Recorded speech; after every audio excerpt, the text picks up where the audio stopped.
esta hora. Hoy estamos estudiando Proverbios capítulo 24.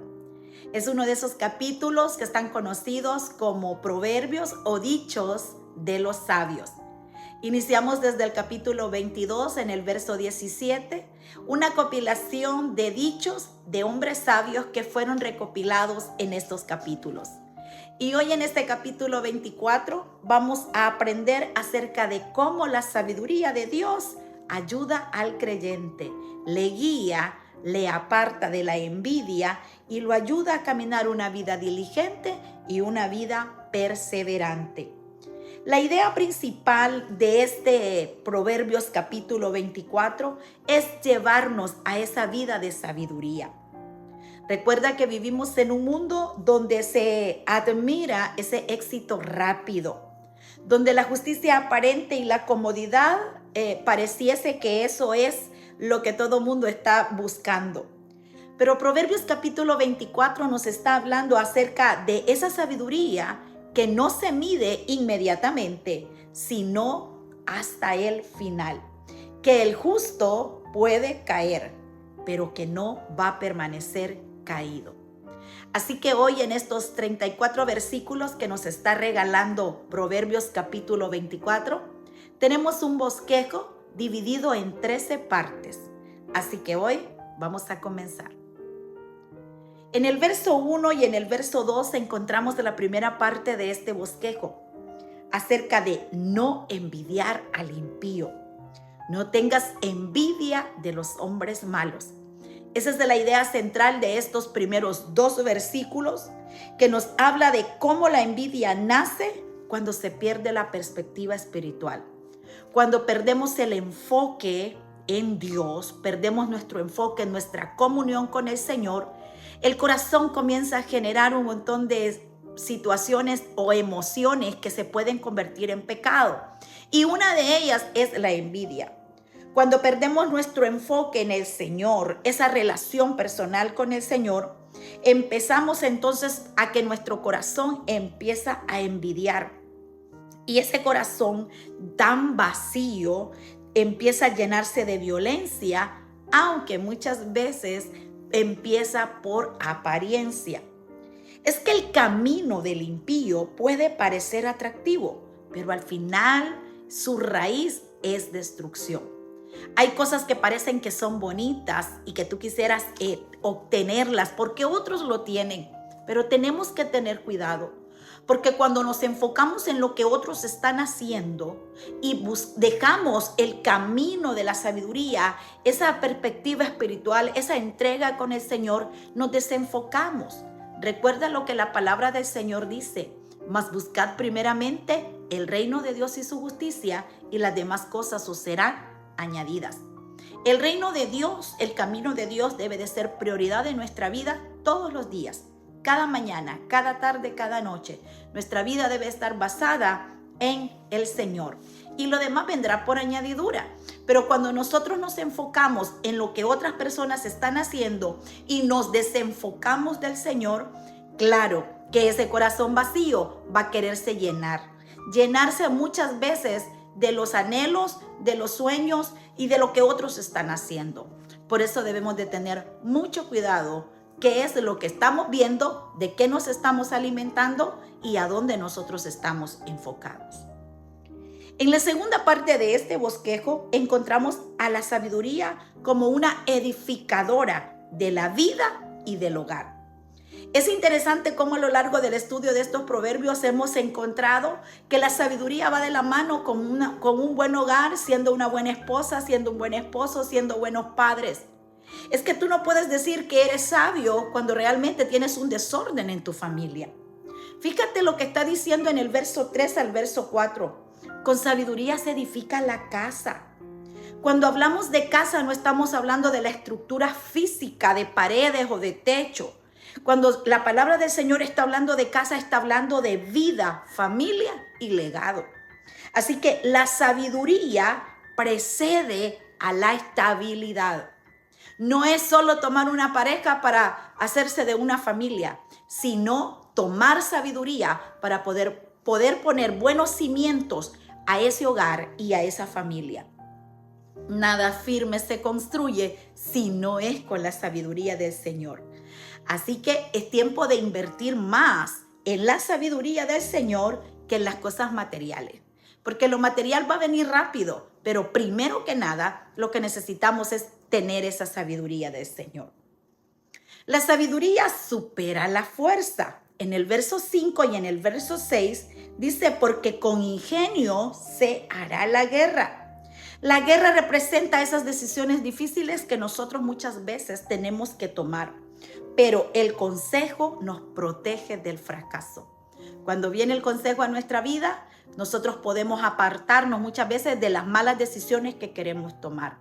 No se trata de fuerza, no se trata de habilidades, no se trata de experiencia, se trata de que nosotros podamos tomar el consejo que Dios nos manda de personas sabias, de la palabra del Señor, de la guianza del Espíritu Santo en nuestras vidas.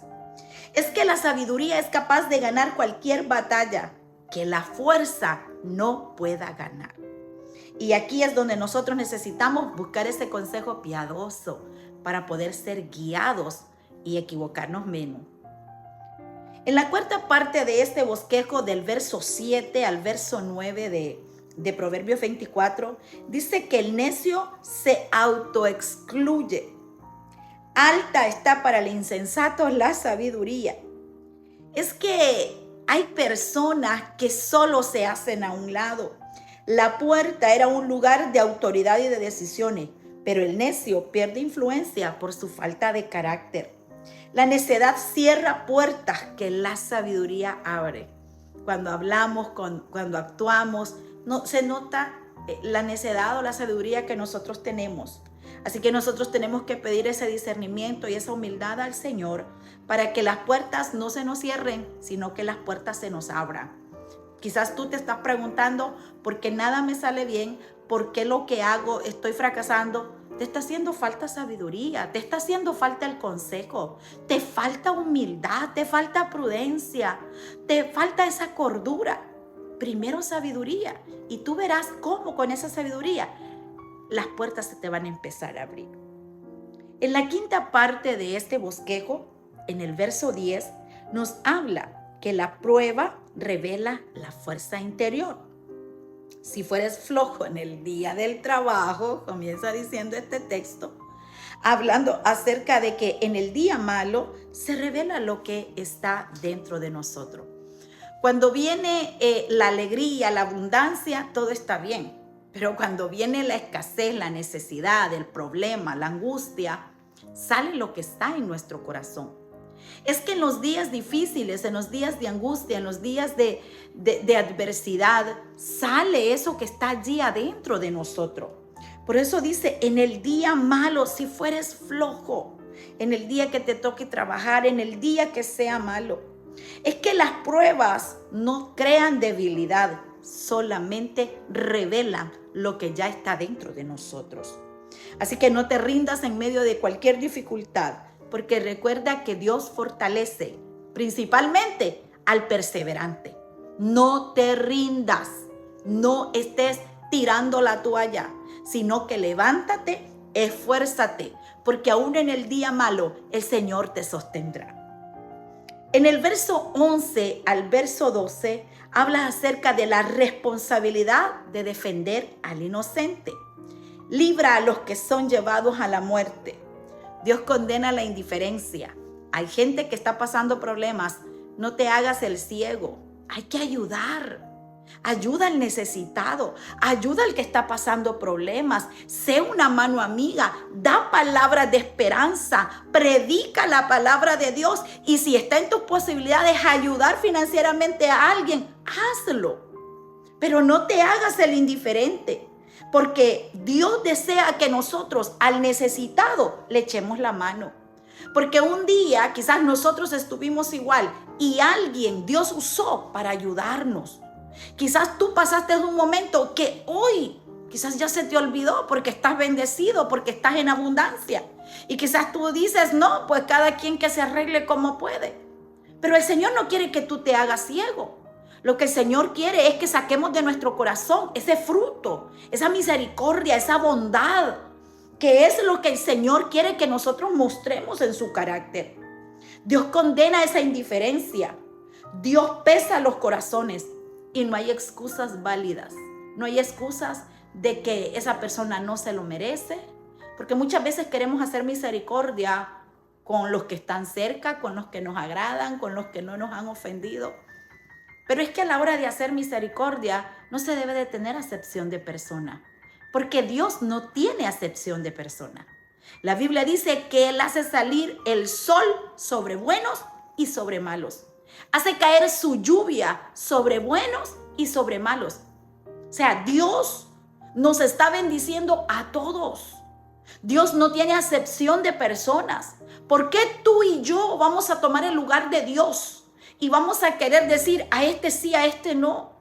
Cuando Dios te ha bendecido para que tú puedas ser una mano amiga, una mano de apoyo y que no seas indiferente ante la necesidad de otro.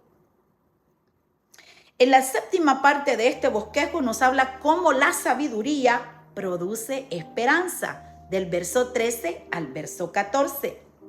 Así será la sabiduría a tu alma. Traerá alegría, traerá esperanza, traerá gozo. La miel representa la dulzura y lo nutritivo, pero la sabiduría asegura un futuro firme. No estés llorando y diciendo de esta no puedo salir. No estés melancólico diciendo, oh, mi vida no tiene sentido. Porque eso que estás hablando en tu mente y que estás pronunciando con tus palabras son palabras necias.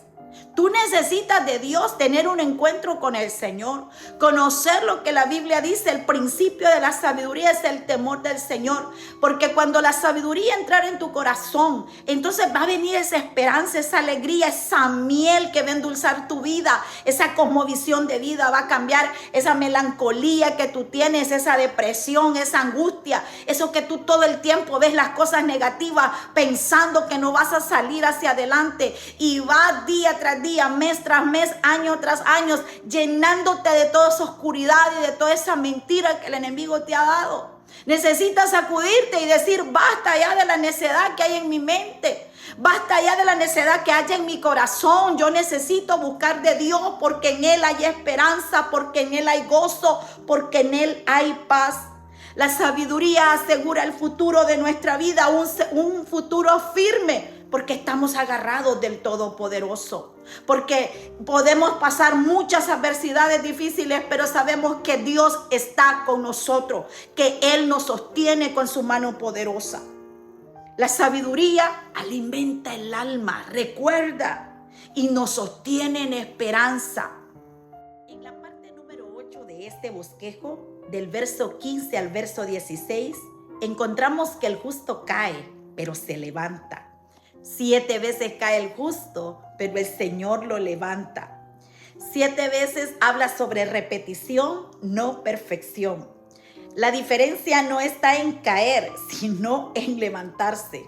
Es que el justo no es perfecto, pero es perseverante. Quizás tú te has topado con este texto y dices, oh, entonces me puedo ir para el mundo. No estamos hablando de irnos en pecado y de irnos a vacacionar por el mundo. Estamos hablando que hay situaciones en las que nosotros fallamos involuntariamente, errores en los que nosotros cometemos, pero no por ese error que hemos cometido nos vamos a alejar del Señor, sino que vamos a reconocer nuestro pecado delante del Señor y vamos a decir, Señor, yo te fallé, Señor, yo me equivoqué, yo hice cosas que no eran correctas delante de ti. Vamos al Señor y buscamos ese perdón. Vamos al Señor y buscamos esa renovación, esa fuerza y nos levantamos. No estás en caerse, sino en levantarse. Y hoy estamos empezando este nuevo año. Es tiempo de levantarnos. Es tiempo que nosotros no nos quedemos tirados ahí con esas actitudes negativas, sino que nos levantemos para que podamos ser personas agarradas de la mano del Señor. Más adelante la palabra del Señor dice del verso 17 al verso 18 que no hay que gozarse del mal ajeno. Cuando tu amigo cayere, cuando tu enemigo cayere, dice, no te goces, no te alegres. Quizás hay gente que te ha herido, gente que te ha hecho sentirte mal, personas que quizás en tu vida en algún momento te hicieron mucho daño y llega un momento donde esa persona cae, esa persona tropieza, le está pasando algo malo. Por favor, no te rías, no te goces, porque Dios puede poner eso en su corazón y enojarse contigo. Porque Dios no solo ve los hechos externos, sino que también las intenciones internas que están en nuestro corazón. Lo que nosotros tenemos que hacer es orar por aquella persona y no digas, qué bueno lo que le está pasando, o se lo merecía, está bien, excelente, me alegro que a la persona X le esté pasando esto. Ten cuidado, porque aunque no lo digas con tu boca, pero lo sientes en tu corazón, Dios examina lo que está en tu corazón. Recuerda, no te alegres del mal ajeno. En la 10ª parte de este bosquejo dice que el temor de Jehová habla acerca de la justicia final, del verso 19 al verso 22. Porque para el malo no habrá buen fin. Es que todo lo que el hombre sembrar, eso también segará. Y si tú caminas en la maldad, al final no tendrás buen final. Eso es lo que está diciendo la palabra del Señor. Es que la prosperidad que tiene el impío es temporal, porque al final vendrá el juicio sobre esta persona. Pero Dios está garantizando que aquella persona justa tendrá un buen final.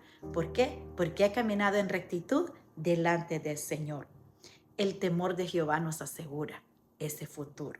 Recuerda que es mejor caminar con Dios que lejos del Señor. En el número 11 encontramos del verso 23 al verso 26 esta idea sobre la imparcialidad y la verdad.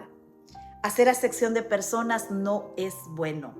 No tener gente preferida con las cuales nosotros queremos muchas veces congraciarnos.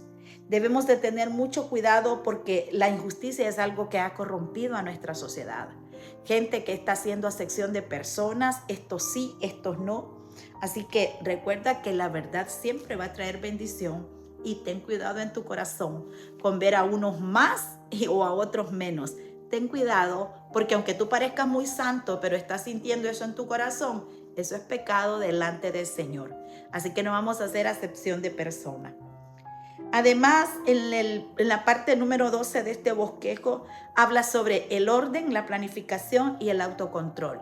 Del verso 27 al verso 29. Prepara tus labores fuera. O sea, la sabiduría nos hace ser personas ordenadas. Cada cosa que vamos a hacer no las hacemos improvistamente, sino que hay un orden porque nosotros sabemos planificar. Cuando somos sabios se rechaza también lo que es la venganza personal. La vida sabia es ordenada y sobre todo es paciente. Planifica con sabiduría y deja todo en las manos del Señor, porque nuestro Dios es un Dios justo.